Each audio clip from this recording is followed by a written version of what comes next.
Welcome into Becoming Influential. Today's guest is the intersection of fashion and football. She's Emily Ingram, a model, a content creator, and the wife of Broncos tight end Evan Engram. We're going to talk about her modeling career and, of course, her viral game day outfits, as well as being the wife of an NFL player. Emily, so happy to have you on the show. I know it's a very busy time with playoffs and everything. How are you doing?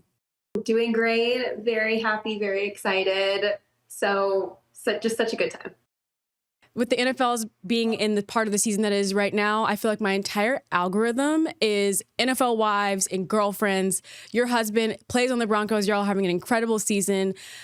Enough about the on-the-field stuff, though. I've seen all the highlights and stuff from the games. It's exciting. But for me, what's even more exciting are your game day outfits.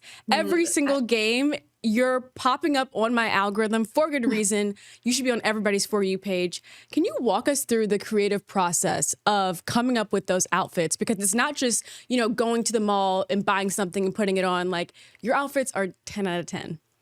Oh, thank you. I mean, they just kind of come to me. They just like pop into my head. But I think the base layout is things that I would like to wear or that I would wear outside of football, but finding space on them that some sort of customization like would make sense. The coloring of the team also kind of matters to me on what the outfits look like, if it's a monochrome look or not. But I think the base layer is always, would I actually wear this if it wasn't customized outside of football? And do you think your career being a model plays a lot into that? Because I truly see that in your outfits. Like, it's not something that your typical like athleisure that you would wear to a game. It truly looks like you're walking down a runway. Yeah, I definitely think that my job has heavily influenced what I'm comfortable wearing to football games or really any sporting event. Yeah, I definitely think that my job, having put me in heels since I was like 18 or so, and been living in them ever since, that I'm just more comfortable wearing, a stiletto in a stadium. So I do think that what would typically seem a little more uncomfortable or maybe even like not necessarily evening wear, but just more like indoor event, I kind of feel comfortable wearing to a sporting event. Well, girl, you make it look easy because your outfits, I mean, the attention to detail from, I think I saw one where your collars had his initials on it. I've seen like your belt with the Bronco on it, the hat with the belt with the Bronco on it. I mean, the attention to detail is incredible. Do you have a stylist or do you just have that artistic mind in you naturally?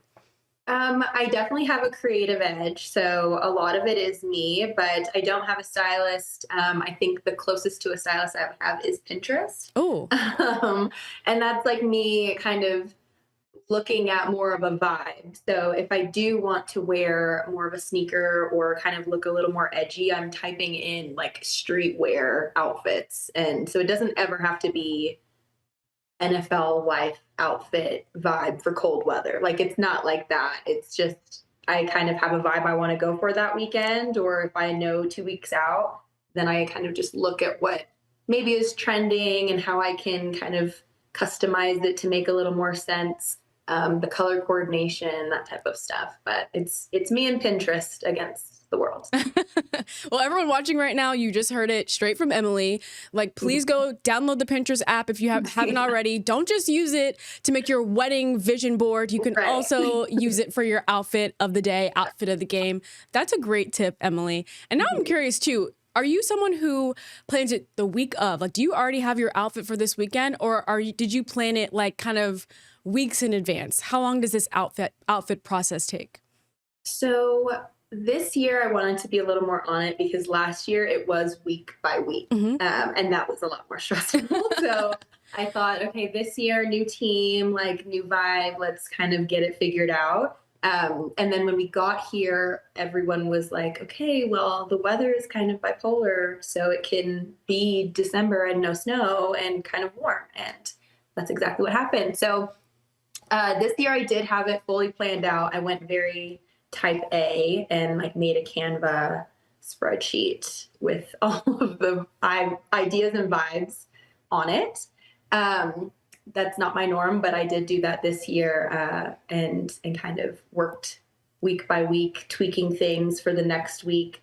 But playoffs have been, oh, okay. So let's find something quickly. And then even this weekend, the last playoff game, it said it was going to be 50s. Now it's in the 28 range. So slight panic is happening in my brain. But I have a backup if I need it, but it's just not as cute as the vibe I want to go for. But I have full faith in you, and I'm just impressed. One, I was already shocked by the Pinterest, but then two, going from Pinterest to Canva to truly map it all out, I love it. Like, the attention to detail is there, which is why when I'm looking at your content on TikTok and Instagram, I'm like, this makes so much sense because so much thought has gone into it before it even makes it to our social media platforms. So I love that. And so now I'm curious too, you brought this up too with, new team being on the Denver Broncos last year, or was it last year or the year before? You were in a much warmer location. Yeah. What do you enjoy more from putting together outfits? Is it more of a sunny every single game day, or do you like it being with the Broncos now where the weather is so unpredictable? As much as the unpredictable element is not that fun, having a range in the wardrobe department, not everything has to be for hot, warm weather. Being able to do the big fur coats and like a cuter warm weather outfit, I get kind of the best of both worlds here. So I think I like that better than just having my, crop tops and whatnot. Yeah, no, I totally understand. I feel like for most people, like they love fall because you can accessorize a lot more than you can in the summer. So totally see that 100%. What's your favorite part of being a WAG? Everyone else has their perception of what a WAG is and what it's like, but you're the one walking in the shoes. We're not. What's your favorite part? I think there's a lot of upsides to it. I think the specific for Denver is the community. The community of women here is just phenomenal. I've never met such a wonderful, connected group of women. So that has made, especially the transition coming here, so easy. And then consistently being here week by week, we're all in the same boat. We're all talking and communicating. So I think the community here has been the cherry on top, but also the travel. Like I never would have been to so many football stadiums in my entire life had I not entered into this world. But now it's kind of like a bucket list. Like, can I get to all of the stadiums and travel? And you get to sightsee within the cities too. And I don't think I would have been able to go to these particular places where it's such a sports town in most of the NFL cities or team homes. It's so funny that you said that. I just had the same, similar conversation with someone earlier. I was watching Family Feud with my grandma, and one of the questions was name how many states the average person has been to. And the answer was 5. And I was like, okay, how many states have I been to? So I sat there and wrote them down. I've been to 32 states. And for the same reason that you just mentioned, it's because of where sports has taken me. And so love that you literally just copy paste exactly what I said. What's been your favorite stadium that you've been to so far? Outside of Mile High Stadium, obviously, because that's home base. What's been your favorite? Outside of Mile High, because it was truly a shocker coming here, just the whole environment. But I would say my favorite stadium, I really did love SoFi Stadium, just for the whole and the environment as a whole. And it's brand new. It is. It's very new. So all of the newer amenities are very nice to have as well. I did enjoy the Steelers Stadium for the history, though. That was a really cool one to go to. I've heard so much about the Cowboys Stadium, and I haven't quite been able to go yet. So I am looking forward to that stadium. I'm sure you will cross that off of your list pretty soon. What's it for you and your husband? Does he like being in your content? Does he support your content? Like, where does he stand in terms of your content creation, which is incredible, like I've mentioned? Oh, thanks. He is definitely supportive of it. I do notice that during season, I mean, most of the guys kind of Yeah. become like robots in a way. They're so zoned in, so locked in that I normally make the during the season content just about my perspective and about me. And then off season with our travel and whatnot, he's more involved in that content. Sometimes a little too much. Sometimes I'll try to direct. I don't know. This is mine. I love it. I love it. I totally understand. He's at work, and then you're doing your own work too. In the middle of your WAG content, you also do a lot of your model content behind the scenes, which I thoroughly enjoy as well. How did you get into modeling? I mean, it's been 10 years now. This year will mark 10 years, I think, in March. But I saw the Victoria's Secret fashion show about 12 years ago, and I was just like, ooh, I want to do that. My dad wasn't very excited about that, but whenever I graduated high school, my parents were like, all right, well, this is what you want to do. You're gonna have to go to a bigger city. So I flew to LA and ended up getting signed, and it kind of took off from there. But for those 2 years, I was like sending in. It's where you originally would do like submissions and send in at-home photos and whatnot. And I would like prop up my little flip phone, like my Razor or whatever, and try to take some pictures and send them to all these modeling agencies. And ended up working out, and have been doing that ever since. Gosh, it just so goes hand in hand too. Like, it's like I keep bringing up your outfits, but it's like not even just the outfits, your poses. And it's like you can tell this girl has a career in modeling. I feel like when I take photos, I'm like, I don't even know what to do with my hands or my face. And look at yours, it's just like, wow, like the pose is perfect again for the outfit. Like it just all goes hand in hand. And I'm obsessed. I'm obsessed. Like, did you ever think like when you started modeling that it would then turn into content creation as well?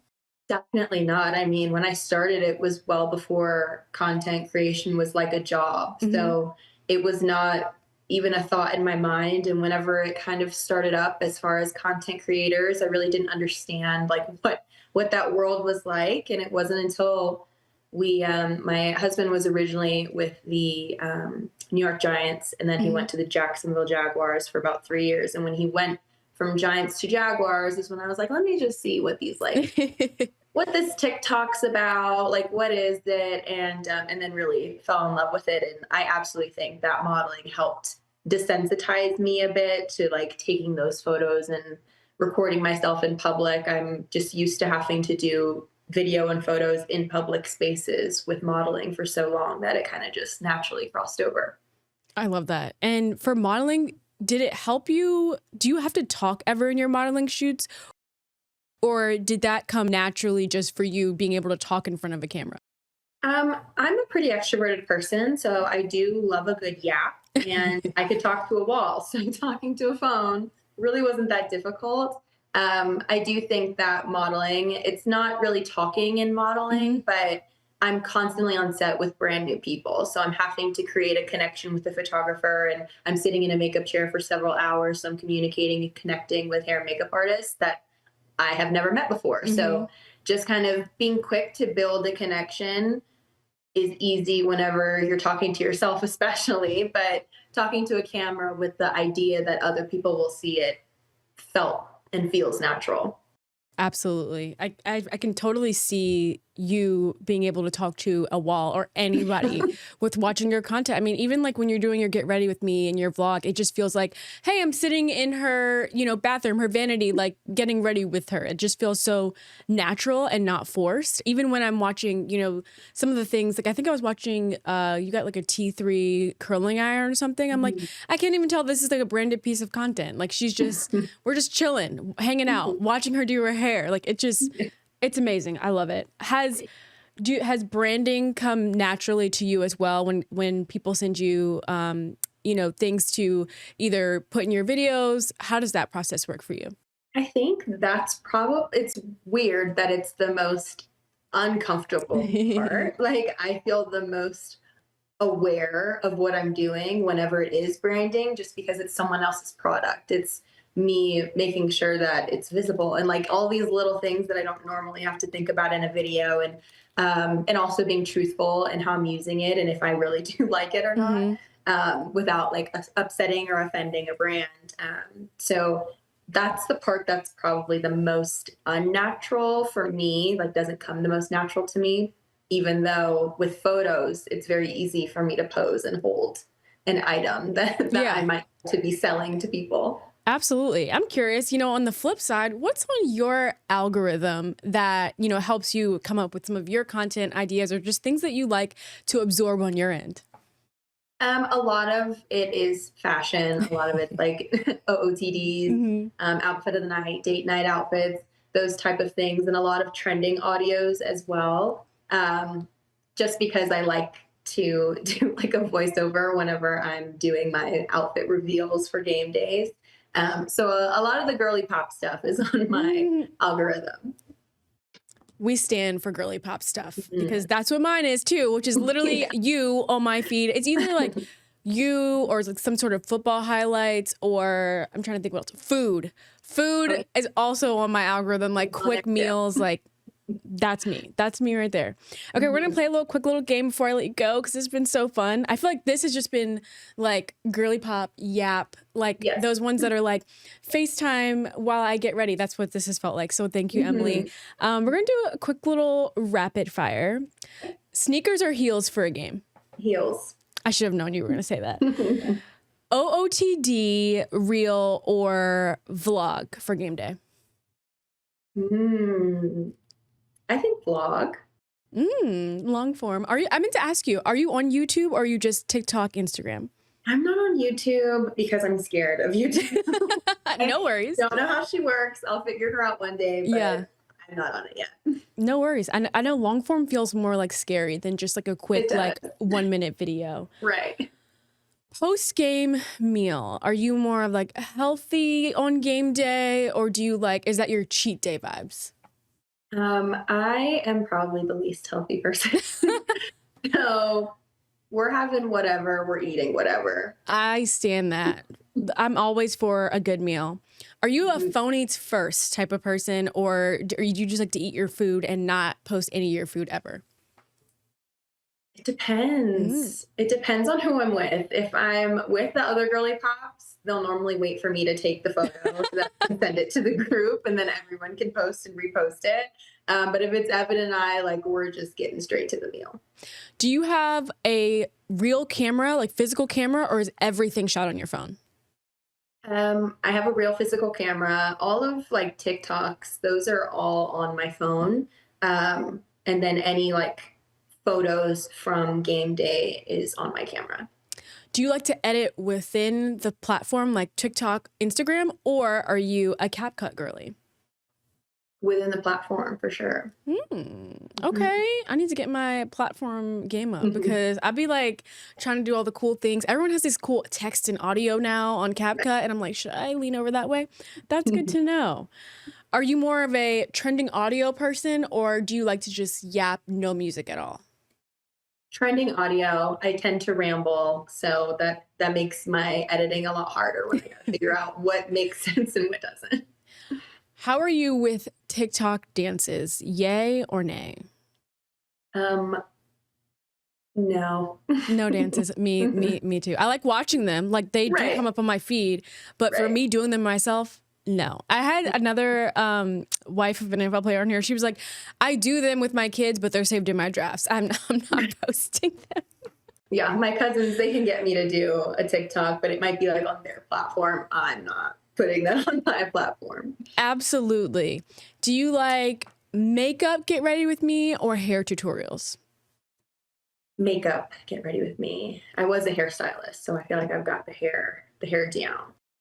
You were a hairstylist? Was. That explains so much too, because I'm like, this girl's over here. Not with the frizz I have going on. No, right now. no. Not pay attention to that. I'm like, the way you so seamlessly used, it was like the T3 tool that was similar to like the Dyson or the Shark. I was like, she used that a little bit too perfectly. Like, I wonder if she's that makes sense. That makes sense. Okay. I'm curious. How much makeup do you have? Like, Oh, is it like drawers and drawers and drawers, or do you stick to like no. your go-to, 5 to 10 products? Yeah, I have my staples. I really don't have. I have a ton of eyeshadows because that's like Mhm. the only thing I'm not good at. So I hoard them because I'm like, one day I'll figure it out. But yeah, I have like my go-to staples that I don't really veer from. That's how I'm trying to get. Like, I feel like, it makes it hard with social media and there being, so many things thrown at you every single day, like new lip balms and lip liners and lip this, lip that. And it's like, Mhm. it makes you want to buy everything, but it's like, I just have things that work so perfectly right now that I want to keep my makeup bag limited to these items, at least right now, because there's just so much being thrown at you always. And you're like, I think I need this. I think I need this, Mhm. but you don't. But you don't. And so that's why I'm Yeah. glad for content creators like you that are just so natural and relatable and don't force things down your throat every day. So love that. Love that for you. Love that for me too, that I don't have to feel like I have to buy everything. And Emily, this was just a lovely day talking to you. And I'm sure everyone else has thought the same. And if they're not following you already, they should follow you after this because your outfits, I keep bringing them up. They're just incredible. And we should be downloading Pinterest and Canva by the end of this. So Indeed. Emily, thank you Yes. for your time. I look forward to seeing You're your welcome. outfits in the final playoff game and potentially the Super Bowl. Have so much fun. And I can't wait to see all the content that's in store for us in 2026. Thanks.